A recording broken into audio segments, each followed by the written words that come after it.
You are listening to the One Day at a Time Recovery Podcast. On this podcast, my guests share their stories of alcoholism, addiction, and how they recovered so that you can too. My hope is that you find the inspiration and resources you need to let go of what's holding you back so that you can transform into the person you were always meant to be. Ready? Here we go. Hey friend, welcome to the podcast. In case you're new here, my name is Arlina and I'll be your host. I think this episode is a long time in coming. Today, I'm talking with Jake White, a young man who has dedicated his life to talking with kids about prevention. And he does it in a way that is fun, inspiring, and he's actually reaching the kids he's speaking to. Jake is a co-founder of Vive 18. He's an author and the podcast host of Party Talk, where they focus on empowering leaders in youth, drug prevention, and he travels around the country talking with kids about how to have fun without drugs and alcohol. We're going to talk about the stresses that kids face today, what inspires them, and Jake's unique and effective strategies to keep kids off drugs even before they start. But before we jump in, I want to share some of the resources that I have to support you on your sober journey. If you are just starting out, I have an online self-paced course for you called Sobriety Reset. This is perfect for you if you are in the exploration phase. You might be in the process of taking a break or experimenting with the idea of complete abstinence. Either way, the self-paced class will address the most common challenges from how to socialize without booze to prevent cravings, what to do if you get them, and self-care practices that strengthen your willpower so that you can take back control and feel great again. To find out more, just visit sobriety.reset.com. Also, if you find that you've been struggling to stay sober and you want private one-on-one support, you can visit Sober Life School and check out my private coaching program. My approach is to do the deep work that addresses root cause issues, not just the symptoms. There is a complete outline of the 3 phases, what they are, what work we do together, and the evidence-based practices that will help you achieve sobriety once and for all. If you're tired of struggling and feeling defeated and ready to break free, then visit soberlifeschool.com. You can book some time with me to ask me questions to find out if private one-on-one coaching is right for you. Keep in mind, this is the busiest time of year, so if you're thinking about doing it, do it today before all of the spots fill up. So without further delay, please enjoy this episode with Jake and message me on Instagram to let me know what you think. Well, Jake, thank you so much for joining me this morning. Yeah, Arlina, I'm excited. You are so adorable. Oh my gosh. I don't often get to talk to young people. I usually talk to a bunch of old fogies like myself. So, your whole thing is about prevention and you talk to the kids. And I'm like, my audience is like a version of me, male or female version of like, we're the older demographic and we all have kids that we love and care about. I don't know that we know how to talk to them. But anyway, so you are going to be our translator. You are going to. There we go. We can translate. What is Gen Z saying right now? Yeah. What do they need? What are their worries? What do they want? How do we encourage them? What should we not be saying? I need to know all the things. So you're going to help us out. And is this true that you're the founder of Vive 18? It's a preventing substance use. That's your gig? Yes, exactly. That's what I do full time. Something that kind of started as a college student and has morphed into what it is today. But yeah, traveling around the country, speaking at schools, helping students make friends, have fun, and feel good without using drugs. Oh my God, that's amazing. I actually didn't know that was possible. That is what I hear quite a bit. It's Do you like, wait, you really? could do that? I mean, that's not how I grew up. So, makes sense that I just assumed that drugs are involved. Right? It's So, it's synonymous with fun, isn't it? Right? You that's what right? people can understand, but that's why I think what I'm doing is taking off so fast is because no one else is doing it. I am Uh, the one person who stood up and said, "Hey, like being sober is fun. You can find a bunch of friends, and in fact, you can start a movement even like no matter who you are. You could do yeah. something amazing, protect your friends and your future, still have fun at the same time." Protect your friends in future. You know what I did when my son was going off to college? I said, you know, when you get older, you're going to go to parties and people are going to get wasted and pass out. My advice to him, I was like, put a hand under the head and make sure they're on their side and the leg on top gets bent so that they don't lay on their back and aspirate and die. Like, that was I mean, my that's advice. we can expand on that. I'll help you out, but Okay. right, that can be helpful if you're in a tough situation. I do teach that at colleges, the bystander intervention type stuff. Oh, okay. We'll get into that. But Remind me. yeah, for Remind sure. me to talk about that. But let's talk a little bit about how we got here. Why is a young man such as yourself so passionate about this line of work? I know you're not in recovery yourself, so you didn't wrestle with the addiction, but how did addiction touch your life? Yeah, I would definitely call myself an ally for those in recovery because I saw two paths laid out for me as a young person. The first one, I saw my parents. My mom and dad did not drink, they didn't smoke, they didn't use any drugs. And so my example of what an adult was, it didn't correlate to any type of substance use. And on the alternative, though, they didn't shelter me.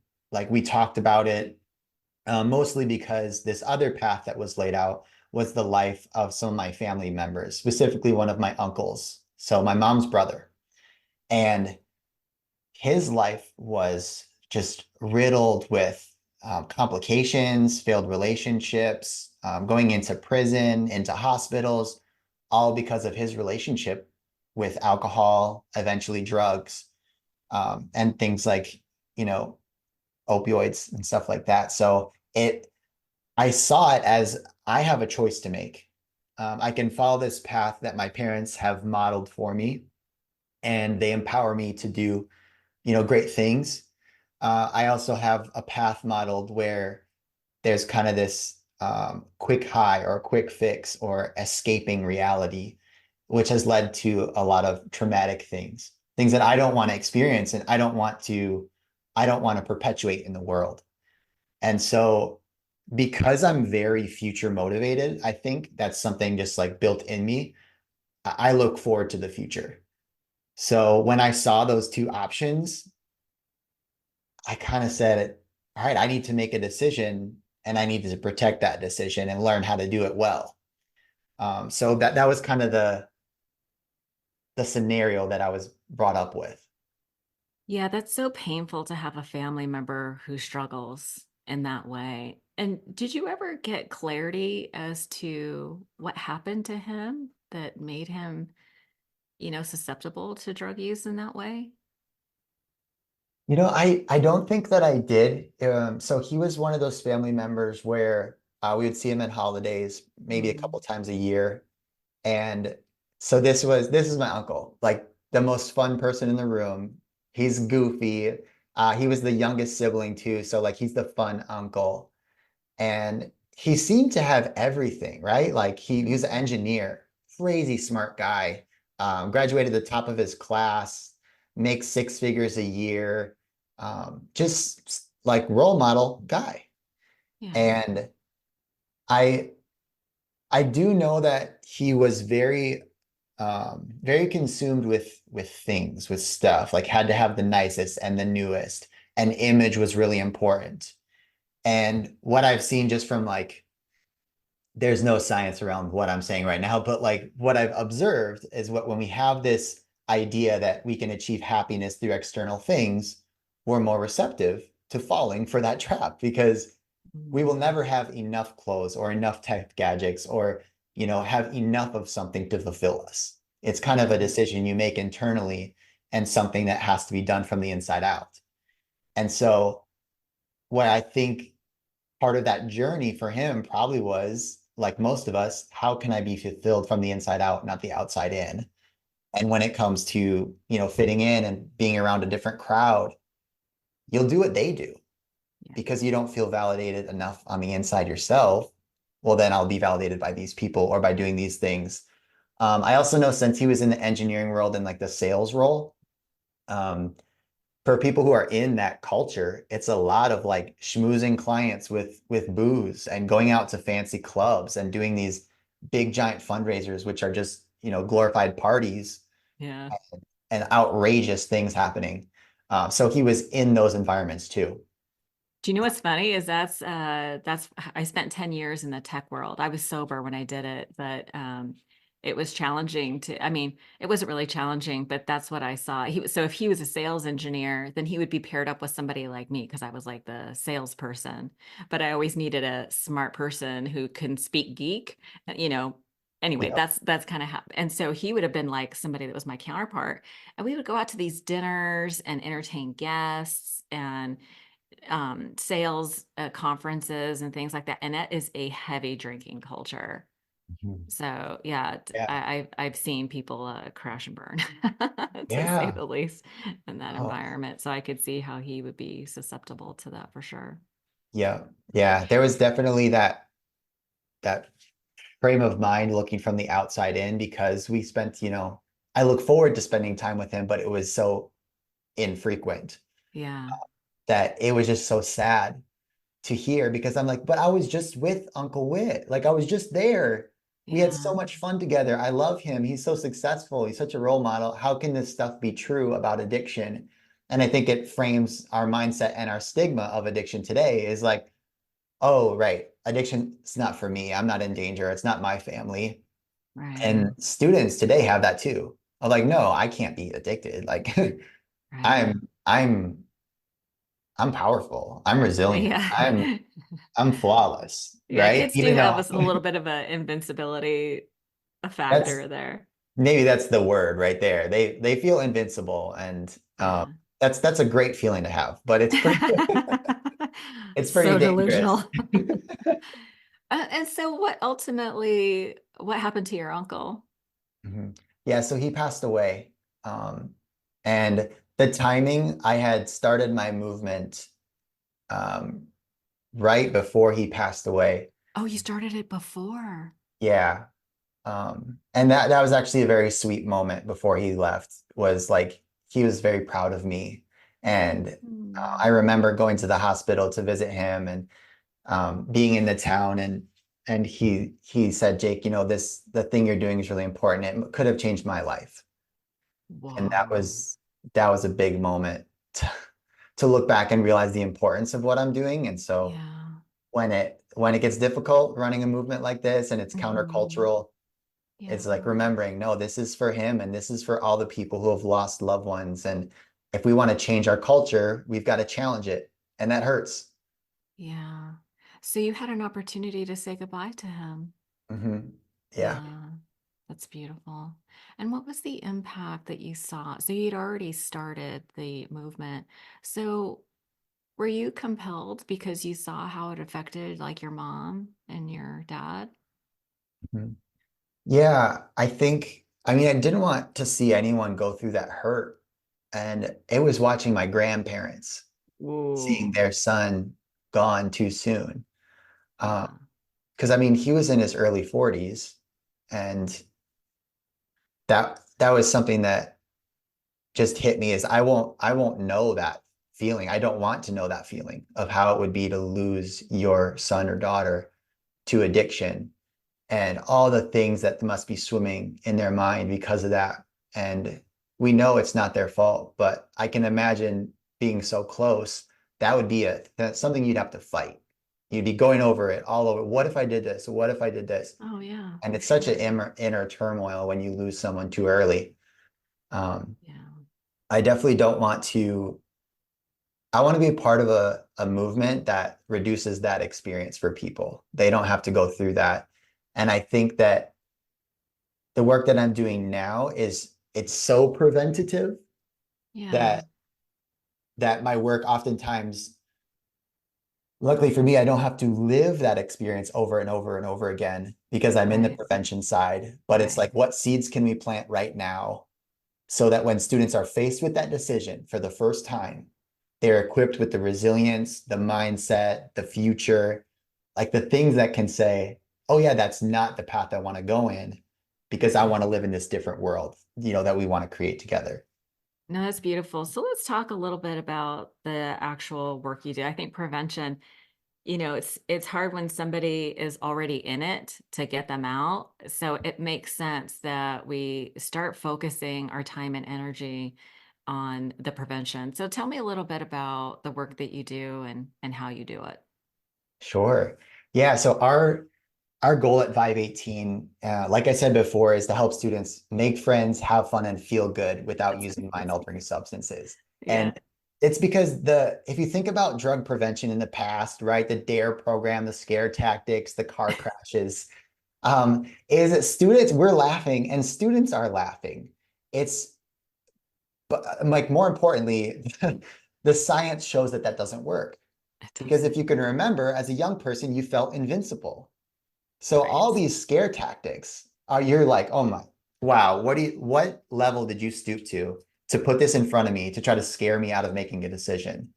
On top of Right. that, I desperately want to become an adult, right? Young people want to be older, old people want to be younger. So it's like this catch 22. We're using these old folk tactics because that's what resonates with us. We're led by fear and insurance mentality. Our Yeah. kids are not. They They do not care. Oh my gosh. You know no. what's so funny is I remember being in high school and they showed us these pictures of this guy that was drunk driving and he kind of fell asleep at the wheel and he veered off the side of the road into an irrigation piping, like metal piping, and it went up through his car, through his head, and out the back window. And he was like suspended, like still alive for a while. And they showed us all, and they were trying to scare us. And I'll tell you what, it did scare me for a minute. Yeah. And then the girls were like, hey, we're going to drink and we're going to go to this party and there's going to be boys there. And I was like, hot damn, count me in. Do you know what I mean? So Yes. it did scare me, but it didn't stop me from going hog wild, let's just say. Yeah. So, Well, and that's because it didn't solve any problem for you. So if you no, think about it from like a general standpoint of a student, is yes, you were scared, but you might have had the thought of, well, I mean, the odds of that happening are astronomical. On top of right. that, it doesn't solve my problem of I want to hang out with my girlfriends. I want to meet a guy. I want to go party on the weekends. So you've scared me, but you haven't shown me how I can get all the things I want to There it without is. using this. Oh my God. This is what I see as like the missing piece in our prevention landscape today is we haven't solved the problem of social. Like, It seems so obvious now that you say that. It seems so obvious. And that's, I think maybe that's why it's, the work that you're doing is catching on like wildfire yeah, because it's an underserved market and this market doesn't have any solutions. So yes, yes. Well, my head's on fire right now. That's I totally see how solving the fun problem. Kids want to have fun and hormones are raging. Like they want to hook up I think hooking up means something different to me than it might the young kids. I don't know what it means to them. But, I wanted to meet boys and boys wanted to yeah, meet yeah. Well, I understand that exactly. there's more options and configurations to that story, but do you know what I mean? Oh, I do. And I think the They wanted the love connection. yeah, well, I mean, if you bring it down, right, is we're all looking for that acceptance and belonging. We Oh. want to feel loved, and like that's the most exciting part about being a student and young is like, I talked to her today. Oh my gosh, I talked to her. Like we said like two sentences, and my heart is pounding. Like that will last you a whole week of like endorphins and feeling amazing. Yeah, the love drug. That's my favorite drug. Oh Yeah. my So gosh. yeah. So you're okay, so let's tell me about how do we do this? Like, so I know you do sober house parties and all this stuff. So where do you start in your process? Yeah, so mostly it starts off with a speaking engagement. So going into a school, and this can be anywhere from middle school all the way through college. They should start in middle school for sure. Yeah, I mean, even this year, No elementary schools yet? actually, they've started requesting us in elementary schools, but it's not the same presentation. It's Right, just right, right. instilling that mindset of protect your mind, protect your body, because that's your tool to build your future. Ooh, that's So so good. Yeah, and it's all about building resilience. So there's these different protective factors, they call them in the field, which is when you're faced with a choice or decision to do something destructive, what are the protective factors you have in place to help you keep making a strong, better decision instead of going down that path? And so we want to build up these protective factors in young people so that they are resilient, they can resist peer pressure, they have a focus on their future and what they want, they believe they can get it. Because here's the true reality of everything we try to do. If a student doesn't believe that they can have a great future, there's no reason for them to not use drugs. They should, in their mind, well, I'm not going to have a good future anyway. So why would I just not take a quick high to feel good right now? So building, Why don't they feel like they believe, like well, I'm this sure. this could be this could be for any sort of reasons, but when you think about a young person and developing them, Mhm. is you want to build them up so that they are resistance, and that's one of the like mindsets you have to fight. Because you think about if you're a kid today, you live in a different landscape than both you and I grew up with. Mhm. Is if there was a bully at school when I left school, I didn't have to deal with the bully. Now, every time you look at that device that you spend hours a day on, that bully's right there. They're Wow. commenting, they can text you, they can just post something and you could feel left out because you just know everybody else is doing something that you're not. So there's all these reasons why students would maybe feel like they're not enough or that their future doesn't matter because your hormones are going crazy, you're growing, developing, relationships are starting to bud, you're learning that. And so there's all of these things that could be happening on one end.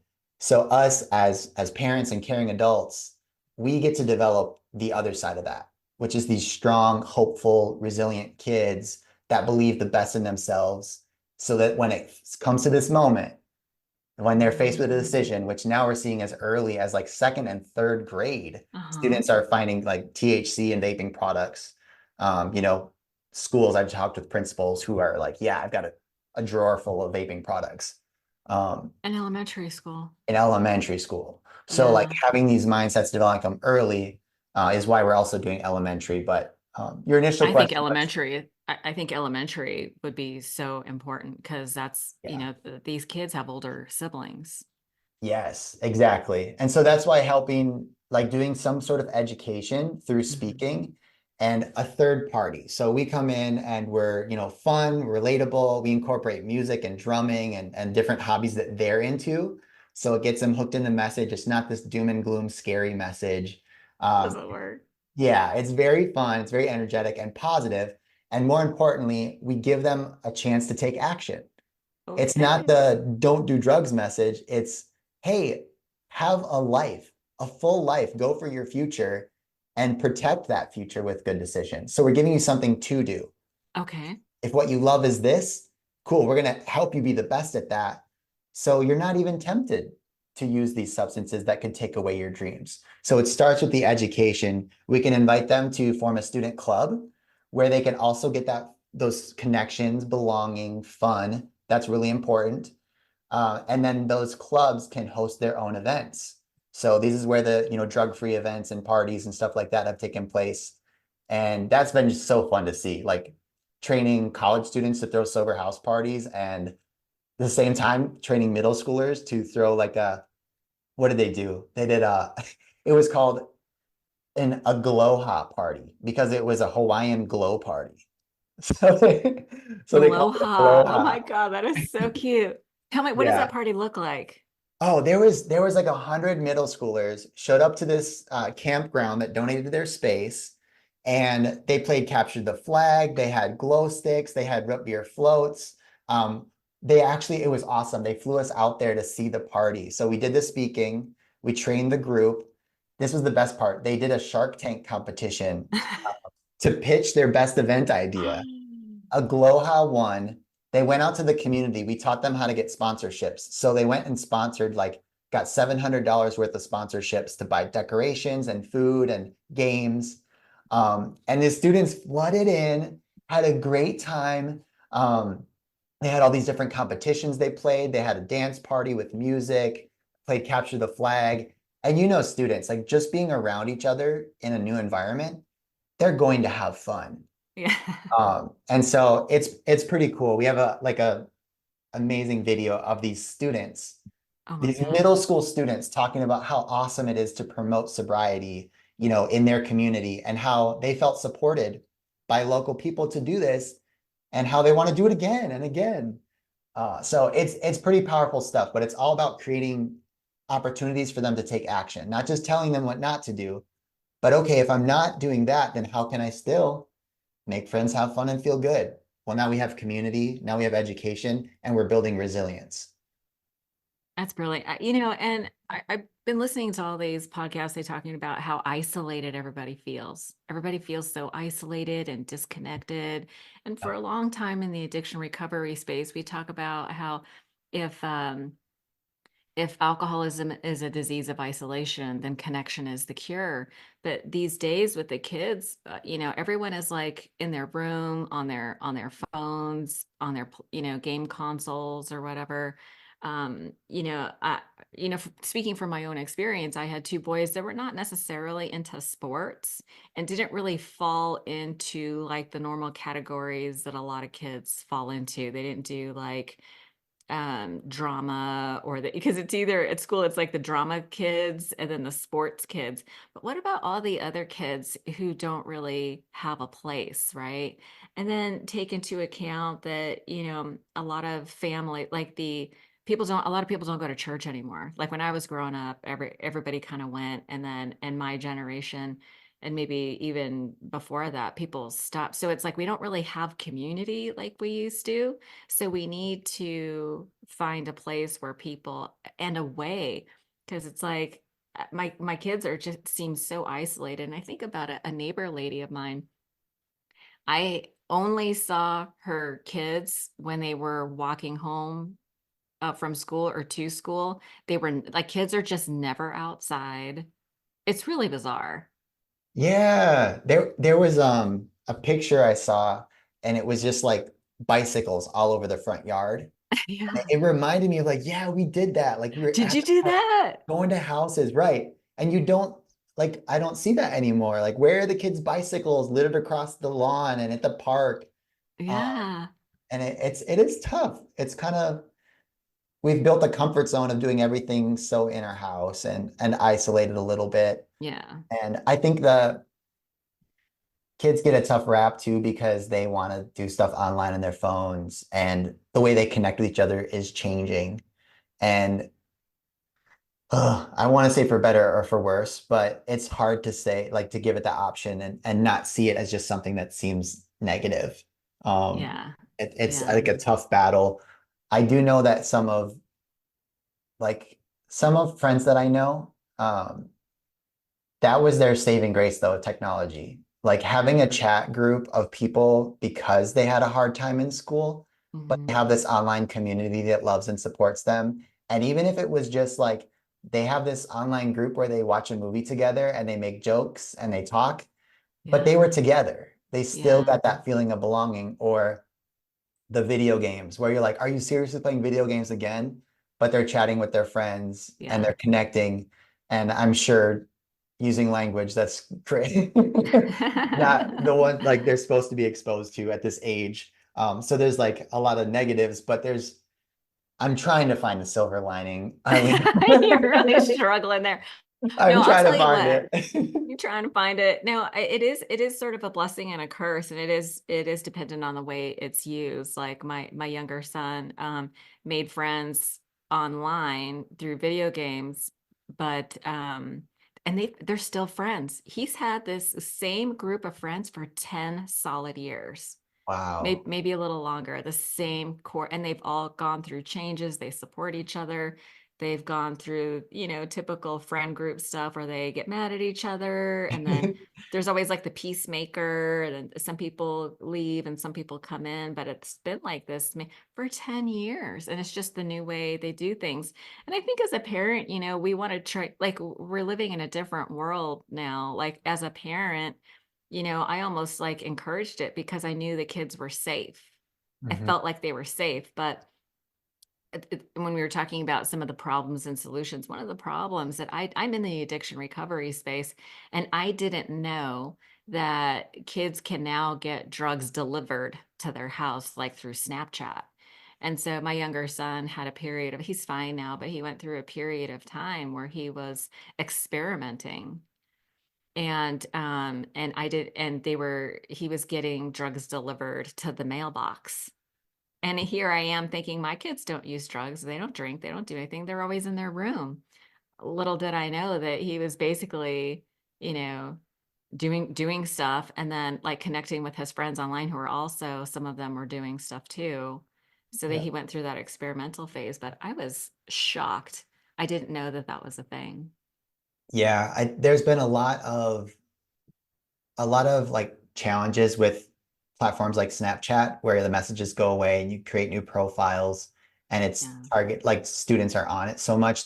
That's how they communicate now even. Yeah. I'll send texts to like our youth group kids at church, like, about plans and stuff and inviting them to basketball games, like stuff they're into. Like, Yeah. so I won't get a response from a text.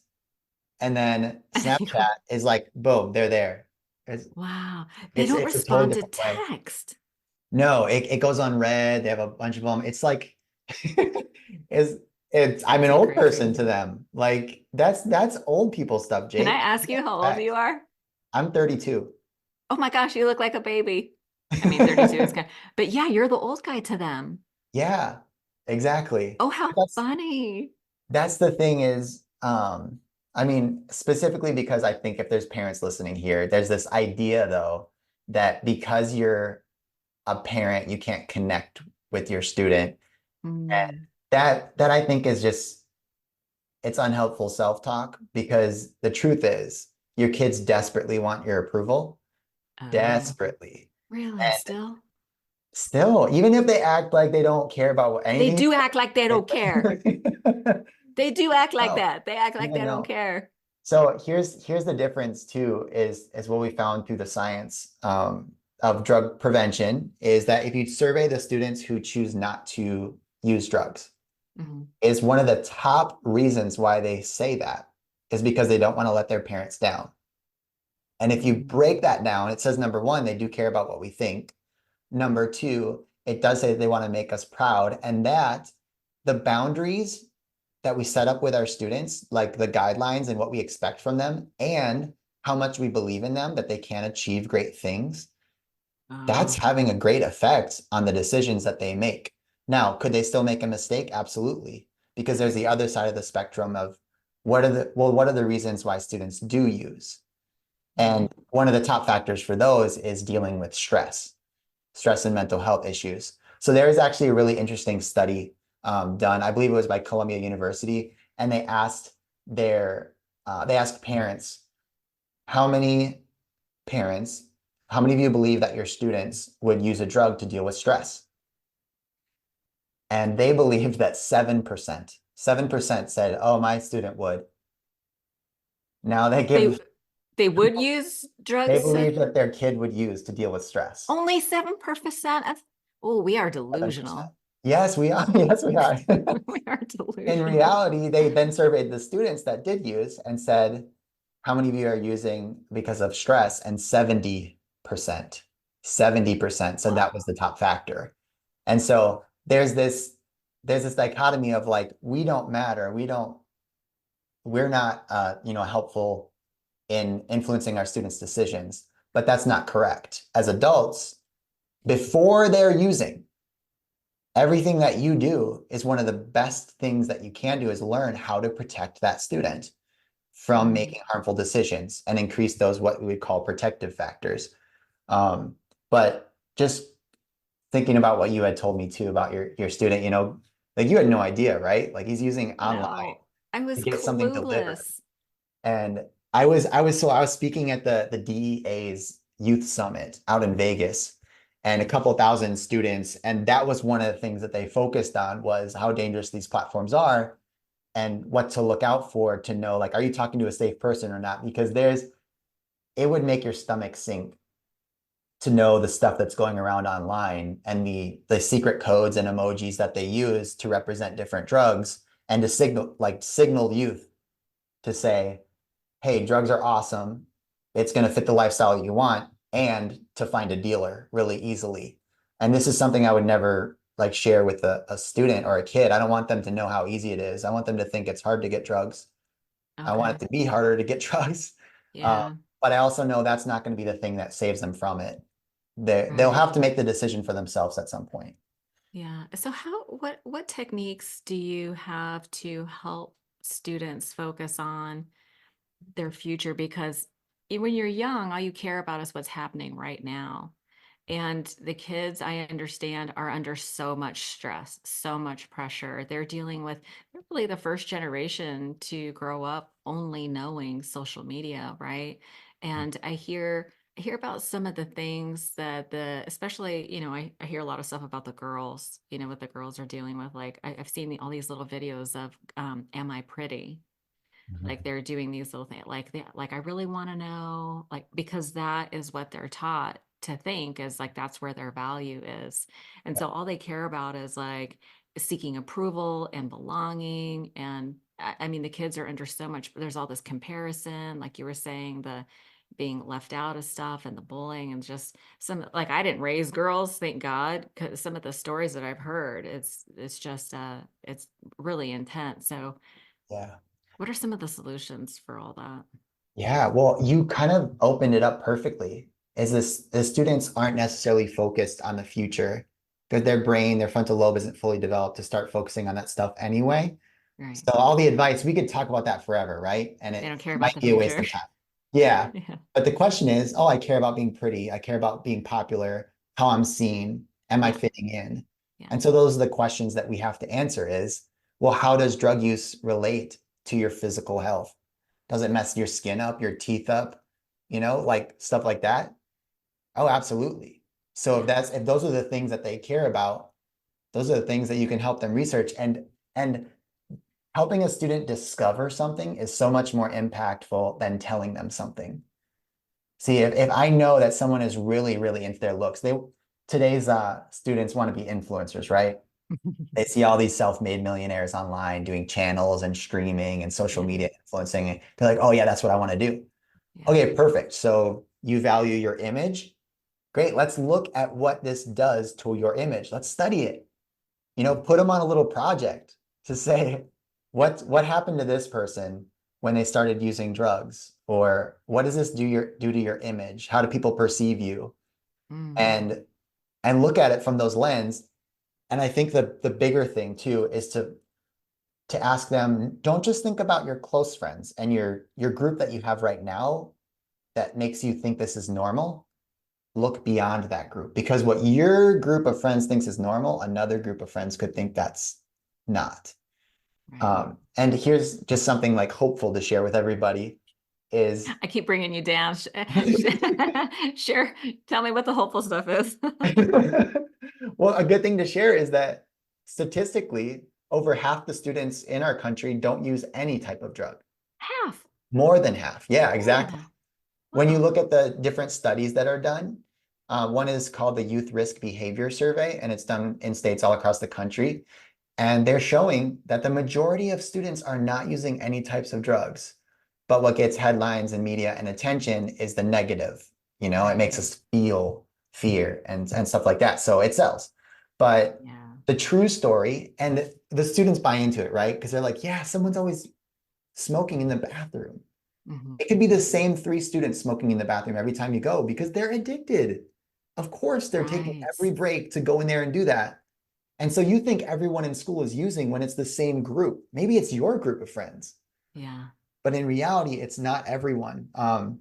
And I think that's what's so important when I started throwing these, giant sober house parties at my college and getting hundreds of students and getting sponsored by Pizza Hut and Red Bull and Subway. It was like, sure, you could tell me that I can have fun without drugs or that other people, are making good decisions, but I won't believe you. But now you go to a party and you see it and you're like, okay, awesome. That actually was really fun. That was hype. I loved it. And I met like 100 new friends that we had fun without it. So there is that kind of thing, turning social norms to social proof, that we have to Mm. prove this to students as well. And if you're a parent, sometimes that means modeling it. Like, how goofy can you be in front of your kids? Or like, how fun can you model that like you don't need this? What do you do when you get angry or stressed? Are you modeling, oh man, I need a drink? Or oh man, I just need to get high. Like a lot of adults do that. And so of course students are developing the behaviors to check into those kind of things. Yeah. Yeah. I've been sober a long time, so my kids never saw me drink, but it is so common that people are turning to alcohol, for stress relief, which is crazy because I was just listening to the Huberman Lab podcast a little while ago. He's a neuroscientist out of Stanford, and he was talking about how when you consume alcohol, it actually, triggers your endocrine system and it raises your baseline for cortisol. Cortisol is the stress hormone. And Wow. so it raises your baseline when you're not drinking. So this is how the addiction begins, right? Is that you feel stress, you drink alcohol, you feel temporarily not stressed, but then when you're not drinking, your cortisol level rises, and so you become more sensitive to stress. So that's what starts the vicious cycle, and that's what a lot of people are modeling to their kids.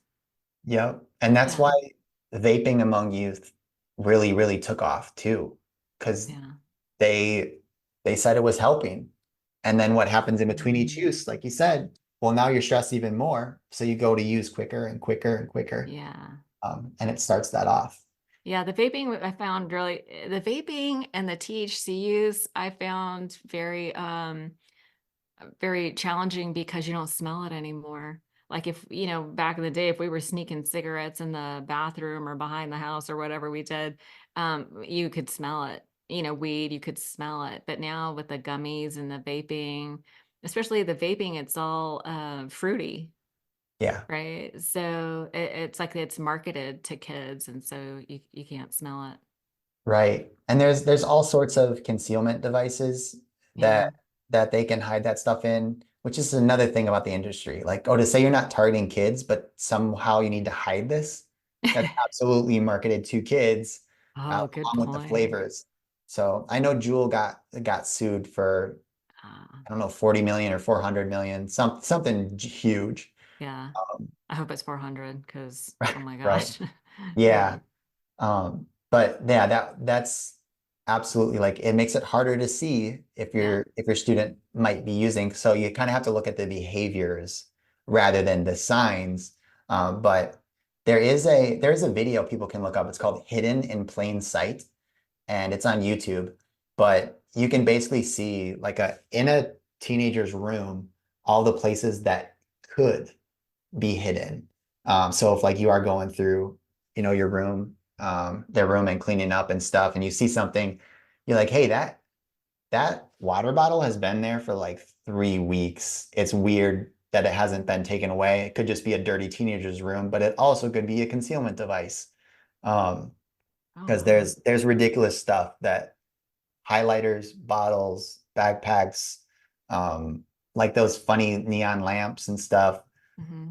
a lot of stuff that they design so that they can hide it. So as parents, we really need to be aware of, what the kids are doing now to conceal this stuff. Right, absolutely. Yeah. And I think taking a look at what things they're interested in and how it's changing. Because a lot of the behaviors that Mm, change, right? You're changing a group of friends.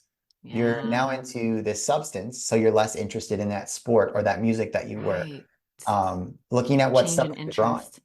Yeah, which could be this. The funny thing is, it could just be you're growing up and you're changing. We try on all these different hats, to find our identity. And so it could be That's that, but true. it also could be substance use. So looking for drawings too, and like what they wear, because they'll be doodling, like cannabis or marijuana leaves.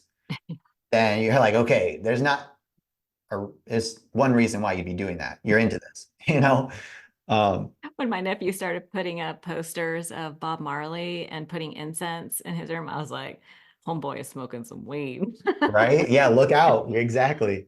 I've had Yeah. some parents that I was like super proud of. I was like, at first I was like, whoa, that's intense. And then I was proud of it. They're like, oh yeah, we drug test our kids, every 2 months. And I was like, wait, you what? They're like, yeah, we want to give them number one, a way out if they're ever in trouble and they need Okay. to like ask, why Yeah. aren't you doing this? Oh, my parents, they're insane. They drug test me. Yeah. So what a good Oh, excuse to not do it if you're at a party, but two, like to tell them, hey, I love you so much. I would never put your life at risk for doing this. I'm going to make it so hard on you if you ever want to try this because I've seen how it destroys lives. yeah. Like that's tough, but that's caring. That Um, really I is. had to Yeah. really, yeah, I really congratulate them. And she's a nurse too, so she sees it all the time. Oh And gosh. Yeah. even then, she had two of her kids that started using, and they had to go through the hard work of recovery at a young Yeah. age. Yeah. So, How do you feel? I um, mean, do kids come and tell you that they are experimenting? Because I feel like experimenting is almost an inevitable part of, coming of age, especially when you get to the college years. Like I can't tell you how many people I've talked to on this podcast where they were good up until college and then they went buck wild, you know? yeah. So I think it's a normal behavior to test things, right? If you Mhm. think about your kid, their job is to test you at every boundary you set up. So it Yes. would make sense that when they leave the house and they become independent or whenever they feel independent, Hmm. they're going to test those boundaries. Okay. And so the reality is not every student is going to want to test those boundaries if they've solidified that this is something that cannot help their future and that their goals and what they get from not using a substance is far greater than what they could get from using it. Right. So I would be a prime example. Like I saw it. My parents solidified that I could do great things. They believed in it. And so when it came Mm. time to make that choice, like I tried drinking twice. It gave me a good feeling, and I decided I don't want to do that because I want to earn my good feelings. I don't want to get it from a substance. I want to get it from making friends and making other people feel good and volunteering and building a movement. Like Hmm. those are like some of my goals. So there was like this mindset shift. And I find a lot of students who they go through that tempting period, right? Of everyone else is Yeah. doing it, but they Yeah. found an alternative peer group. They found a group of friends that doesn't use it, so they don't feel left out. They Right. have an adult who cares about them. They can ask questions and be like, how did you deal with this? Whatever it Yeah. is. Yeah. And they have this confidence and resilience to say, I don't Hmm. need to please anybody else because I have confidence in myself. Wow, that's And huge. yeah, so I think that's the thing. It's not inevitable that students will test and It's not experiment, inevitable. but I actually, so this just happened. I was out in rural Kansas speaking to some schools. A student came up afterwards and he had this look like he was going to disprove everything that I just presented. And I was like, all right, here we go. This is great. He starts sharing this data with me and how marijuana is helpful and like that. And he Love uses that stuff. it, Yeah, right? yeah, But yeah. he doesn't have a problem using it, but he uses it. Of course. Um, his family has a history of addiction, but Mm. he's good. And so I, nicely challenged him on everything. I even challenged where he's getting his data. Like, hey, Okay. you realize that people selling this publish data and they hire researchers to publish information that puts them in a good light. Yeah. But why don't you look at universities and hospitals? Their job is to save lives. What does their studies say? So I Right. challenged him on it. I said, that's where my information came from. And he told me, he's like, I looked it up because I didn't believe you. And then I saw it was true. And I was like, dang, maybe this guy has something. So we keep in touch. He's DMing me on Instagram. Like we leave on these friendly terms, but we disagree. Oh, And still. Yeah. yeah, still. And what it came Mm. down to him, like the reason why I basically was like, hey, what would have to happen to you or one of your friends for you to stop smoking weed? What would that be? Yeah. Just define it. Um, and he's like, you know what? If it cost me like an opportunity that I couldn't pursue because I smoked weed, that would be it. Um, Wow. like I think that would be, I could see a direct consequence right now. And so I'm Hmm. thinking, I'm impressed by this kid. Like he is in high Yeah. school. He's a young kid and he's got like this self-awareness. Mm. And about almost a month goes by. He's DMing me, like I post something. He's like, dude, that looks fun. Like my friends and I are going to go thrifting this weekend, or like do this slip and slide thing you posted about. It's like, dude, that's awesome, man. Have a safe time. It's awesome. I send him a message a little bit later saying, hey, I don't know if this interests you, but here's an opportunity that might you won't be able to do if you if you smoke weed. Yeah. But there's opportunities to travel, to be a part of this club, and to meet people from across the state. Wow. And I loved his response. He's like, I feel like it would be out of integrity for me to do that, because I'm still smoking Wow. weed. Yeah. And so I was like, hey man, appreciate the honesty, Mhm. be safe. I think that you're incredible. So I Yeah. always want to just emphasize, Leave the like, you door as a open. person are not your behaviors. You're incredible. Wishing you the best. He texts back probably a week later with a DM saying, I found it. I'm done. He's like, he realized that his his line he drew of why he was excusing his use was inconsistent, because he was scolding his brother for his use, because his Oh, brother is addicted. His brother has a oh, problem. But one of the things we initially talked about, I was like, but you've drawn this invisible line in the sand saying that your use is okay because it doesn't cross this line, but you're scolding your brother for using because he's crossed another one. I was like, if you ask me, I think you crossed the line already. yeah. So you can't, like, this is all subjective. There's It's all no measuring subjective. stick to this. And if your family has a history of an addiction, you could stop it right now. You could Yeah. end this family line of addiction by your choices. And it took a while for him to come through it, but he had to go through his own mind, his own opportunities. And I don't often get to hear stories like that. I get the Yeah. students coming up afterwards saying like, "Oh man, you just helped me. Like I just quit vaping and I'm going to stick with it because everything you said was so spot on. And I want to get those things in my future and I can have fun now and I can be a leader instead of a follower to my friend groups." So that's the stuff that I get. But this was like a really special one. Like it was a tough one and it was a really cool story and a life change that I know is going to have ripples. No, that's so inspiring to hear. It's so hopeful, and it's so good to hear that that people actually just like we talk about planting seeds. A seed takes time. A Mhm. seed takes time, like you were watering it, you nurtured it, and when it was in the season, it sprouted, right? And Yep. so that's the whole metaphor behind planting seeds is that we need to, as parents and adults and what did you call it? Caring allies or adults that, Adults. Yep. yeah, that we're planting seeds of encouragement. Just got to talk to our kids about how to have fun in other ways. And man, your website is so much fun. All the videos that you have, it's so high energy and oh my gosh, so much fun. Tell me a little bit. We talked before about leadership training because that when we talked about how kids can start their own clubs, they can start their own sober house parties. Tell me a little bit about how you foster leadership in these kids. Yeah. The first one is really just building up a dream that they can have. Like if you imagine, getting students behind a mission can be Mission. pretty tough right away.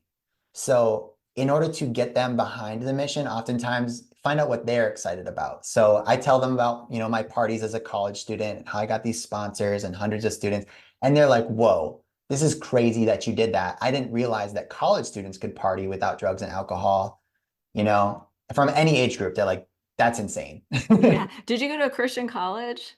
No, You just uh, went to, where would you go to school? it's called Oshkosh, University of Wisconsin, Oshkosh. Um, Okay. Small state school in Wisconsin, about 9,000 students. But I lived at my parents' house so I could pay my way through school and Uh-huh. just ride my bike or skateboard to school and stuff. So that's why I picked it. And then Yeah. that's where I started the whole movement. And it was called Party.0 at first. Just thought if you blew into a breathalyzer, it would read point zero. So I was like, all right, Party.0. That's what I'm going to do. Um, That's so funny. And you just kind of came up with this one day? it was like it was a journey, but my complaint was like I want to find a way to make friends, have fun, and feel good without using drugs. And I was like, well, I can't wait around for someone else to create that. I have to create it. And I read this book. It's called Start Something That Matters by Blake Mykowski. He's the founder of Tom's Shoes. Yeah. The book is just riddled with him starting things.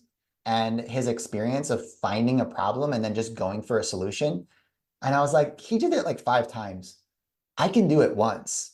And so I was like, what would it take to solve my own problem based on my experience? And if there's other people that want it, they'll jump on board too. And so, long story short, the parties like exploded in popularity. People started messaging me from across the country saying like, this is so cool. I want to do this at my school. I feel like I want to make good decisions, but there's so much pressure to do other stuff. You're making this really fun. How can I do it? And so I did like a Shark Tank at my school. I won a bunch of money and I got to travel, take the program to different colleges. And that's when the younger audiences started reaching out to say, hey, we need this. There's a lot of temptation. There's a lot of peer pressure. Like everyone needs this.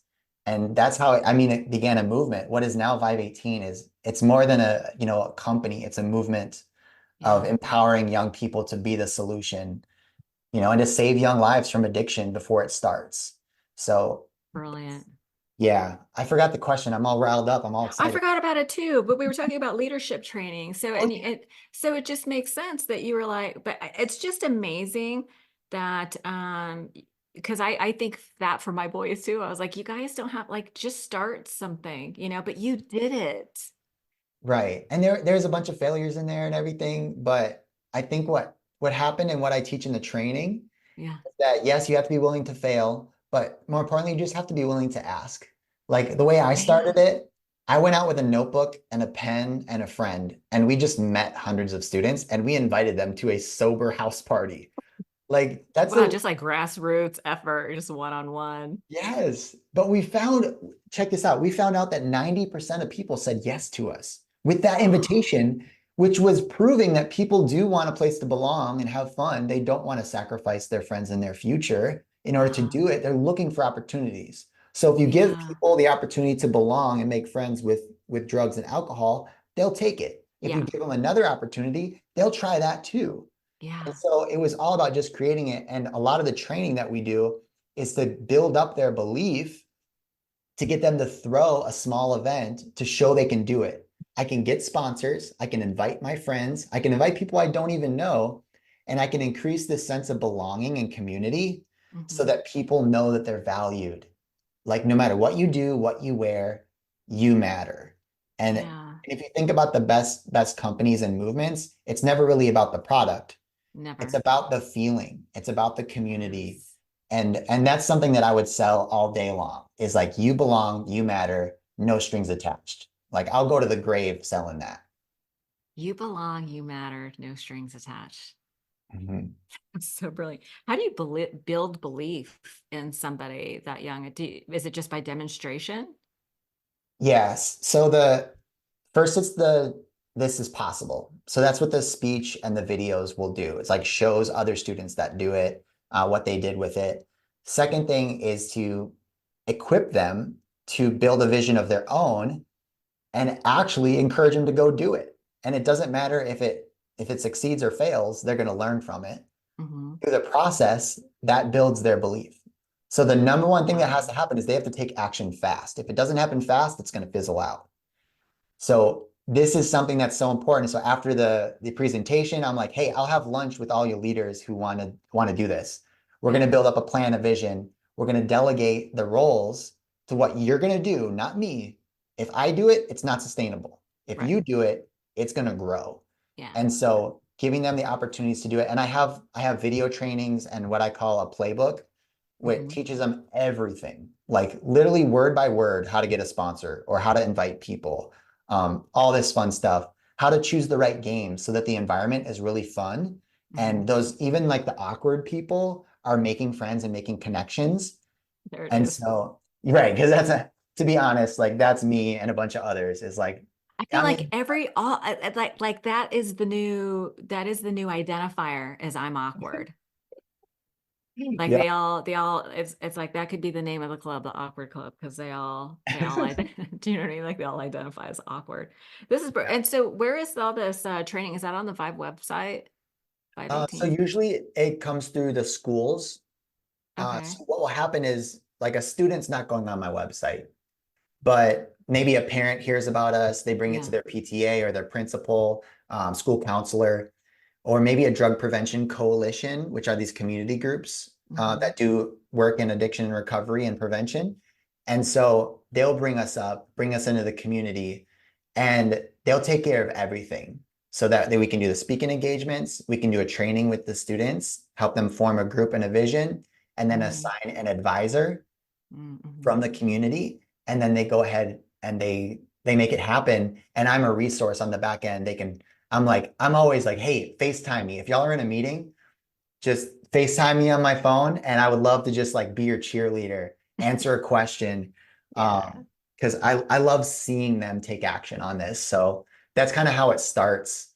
And then once they do an event, the cool thing too is like, not only are they building community, but they'll go to like legislators and talk about policy. These students who get involved in this are getting to go fly across the country because there's conferences about this. It's like a really big movement to be a part of this thing, and Wow. we're lucky to be a part of it as like the fun people. You are the fun people. Oh my gosh. That makes so much. I mean, in recovery rooms, they talk about attraction, not promotion, right? And you are definitely on the attraction end, right? It's like have fun now, build a vision, start a movement. I mean, kids are searching for purpose and meaning and belonging, all the things that you're talking about. Yeah. So, yeah, let's let go of the scare tactics and start with the have fun now, Yes. belong. And Absolutely. Yeah. you were going to tell me three tips. You were going to give me three Yes. tips for something, and I almost forgot to ask you about that. What are the three tips, and who Yes. are who are they for? Yeah, so anybody who's listening that is a parent or a caregiver for a young student, right? Preteen, teenager, even younger. I have three things that I like to say they'll help you build a resilient kid.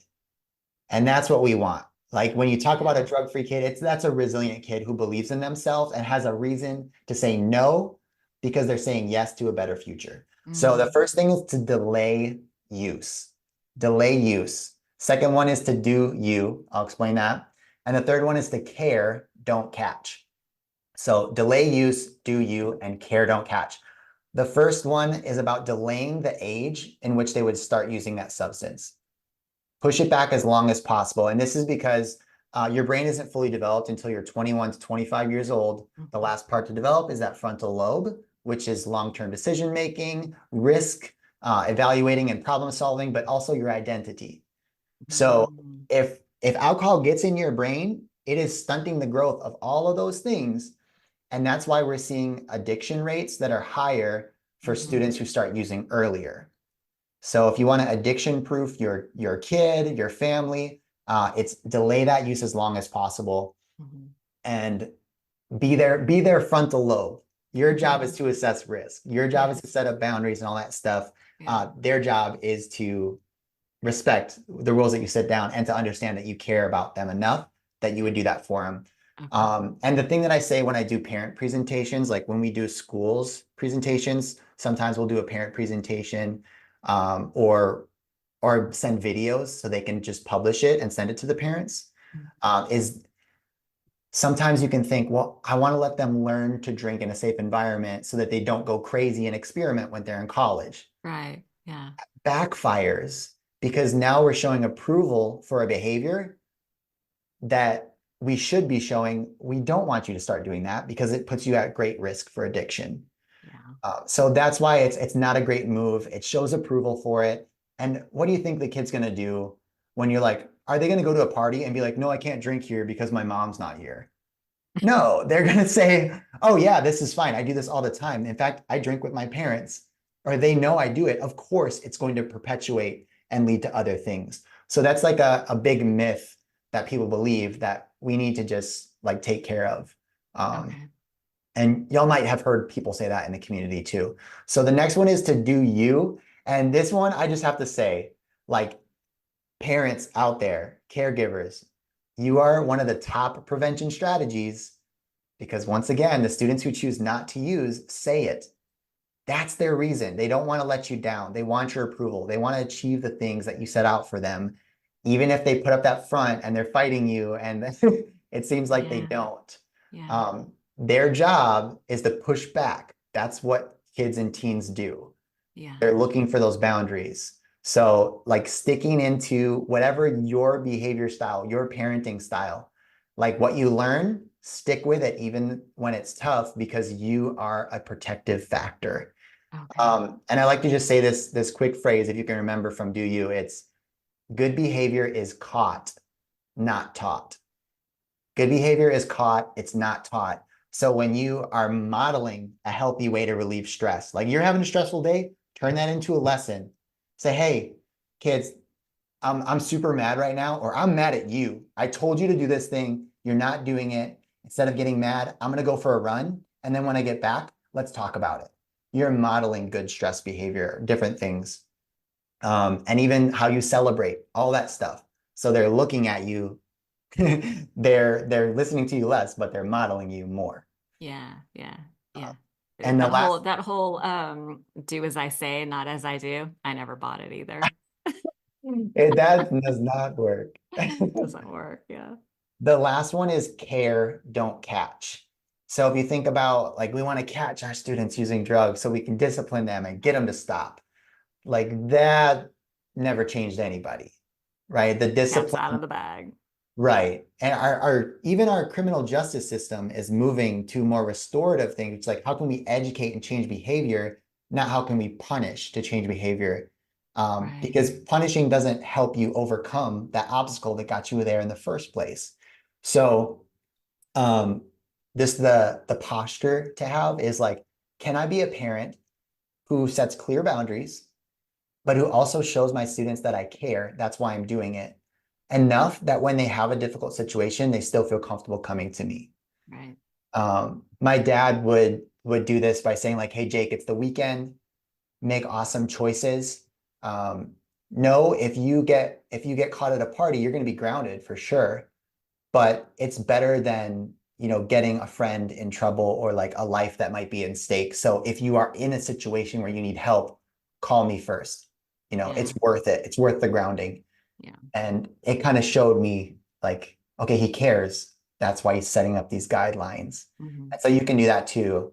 I told you about the mom that drug tests her kids. Yeah. I was And gonna. like, that's amazing. But Yeah. it's out of caring, not to catch them. And your students, they need that structure. Yeah. I think a lot of people think, well, I don't want to be the uncool parent. It's like that's your job isn't to be cool, it's to be a parent and to save their life. So setting up the boundaries is actually something they like. That's one less decision they have to make. Right. That's Yeah. one less question. So set it up, make it easier, give them an out. Yeah. If they're in a situation, they need an out, be like, you can tell them, like, what I will do if you get caught with this. Yeah. Use me as an excuse. We can have a Right. secret code if you're at a party and you text this phrase that I know to come get you or whatever it is, Right. and set these things up. Yeah. Um, That engenders a lot of trust too. yeah, exactly. I do have like a little document with notes and some strategies and explanations. If anybody wants an extended version of that, just text me or send me an email, jake@vive18.com, and I can send that to you. Awesome. I was gonna say, yeah, there was gonna be people chomping at the bit to get this information because this is like new to me. Like, and it makes so much sense, right? It's like deal with the kid, like give them the solutions of what to do instead. Like they want to have fun, they want to connect, they want to belong. Teach them how to do it in a positive way. It's so obvious. Like I don't know why we haven't been doing this before. Like the scare tactics don't work. It scared, yeah, I mean it worked. It scared me for a minute, but then I got over it real quick because I wanted to go have fun. Right. Yeah, Yeah. no, this is brilliant. Vive18.com, that is like the best resource for people if they're curious about having you come to their schools to deliver the talk and to teach the kids, all these leadership skills and all these alternative ways to have fun. Is that right? Yes, that's perfect. The website is awesome. And Vive 18, we're on Instagram. I do a lot on LinkedIn, Yeah, Facebook. because that's what all the old people are at. Exactly. I know. I was like, we have a TikTok, but that's for the kids. You can use it if you want, but That's where Oh, most of I'm my on TikTok now too. It's so addicting. that's that's why I don't use it. I'm like, I waste so much time there. Yeah. Well, it's so Internet's funny so because it's awesome. one of those things that it's just like any other algorithm that like I learned how to make like I'm a crafty girl, so I learned how to make soap on it. And so now I have 10,000 followers, right, teaching people how to make soap. Whoa, what? Funny. Yeah. So Incredible. it could be it's a tool. It's just like with social media and all that stuff. It's a tool that we can use positive or negatively. And so I love the fact that you're like, this is what's possible because I never even considered it. I didn't even know that that was possible. I feel like evidence is the new influencer, right? Yeah, that's Yeah. good. Yeah, evidence is the new influencer, and you have a ton of evidence. The videos on your website are so much fun. And I'm so excited about the work that you're doing. This is so desperately needed. I was just thinking as we're talking, I'm like, I'm going to send this out to my neighborhood Facebook group. I'm going to send it out to all my, so yeah, so I will be promoting the heck Yes, out of this one. please. I'm Thank you. stoked for you. Any school staff, please send them our website. Yeah. If it hits home with you, tell them why. Like this Yeah. needs to be in every community, and we're Every on our way. community. But this year, our goal is to reach 100,000 students. So you can help with that Yeah. if there's anybody Yeah. to share it with. No, I feel like this is a move, but I mean, that might be a number that's too low. Because I mean, people in my audience, we care about our kids. We love our kids. Our kids are our whole lives. Like when you were talking about your grandparents and how they lost their son, that's every parent's worst nightmare. Hmm. Worst nightmare. Yeah. It's nowadays it's, there's so much to worry about from, kids getting snatched up on the street or trafficked or whatever to, that's why our kids are always at home. But now we need to teach our kids how to live. They need to live. They need to get out of the house. They need to go live. Yeah. So this is and have a good time and learn things. These leadership skills will carry them through their entire lives. I'm so excited about this work that you're doing. Thank you, Arlina. And thank you for just everything you do with the podcast and with the show and the school because you're modeling how great life can be sober. And Yeah. that is that's prevention right there. You're modeling it and you're showing how great it is. Yeah, I have a 50% success rate. Two kids. One of them is totally straight and narrow, and the other one is back on the path, let's say. Yeah. Well, hey, you're doing what's Yeah. in your control, and Yeah. sometimes they have to figure it out. Sometimes they have to figure it out. Yeah. Keep the lines of communication open. And you also have a podcast too called Party Talk. Is that right? Yeah. Party Talk Podcast, empowering leaders in youth drug prevention. Oh my God, so Yeah. great. Well, Yeah. listen, I will be following the work that you do. Please consider me a resource if I can help in any way. I will be shouting this from the rooftops to anyone who will listen about the amazing work that you and your team are doing to help our kids. They're our future. Let's protect them. Yeah. Thank you so much. That'll be awesome. And I'm going to send you a link, get you on my podcast. Yeah, I would love that. I would love that. Well, thank you so much. I could talk to you all day, but I'll turn you loose. And so for those that are listening, I'll leave all the links to all the things in the show notes to your podcast, your website, and how people can get you in their schools. Thanks. All right. Bye, Arlina. You're awesome. Bye. One last thing before you go, if you enjoyed the podcast today, please don't forget to subscribe on iTunes or Stitcher and leave a review. And if you'd like to make a donation to the podcast and help me keep the lights on, you can do so by visiting odatchat.com. There's a donation button or membership button on the right-hand side. Have a great day. Thank you so much for joining us.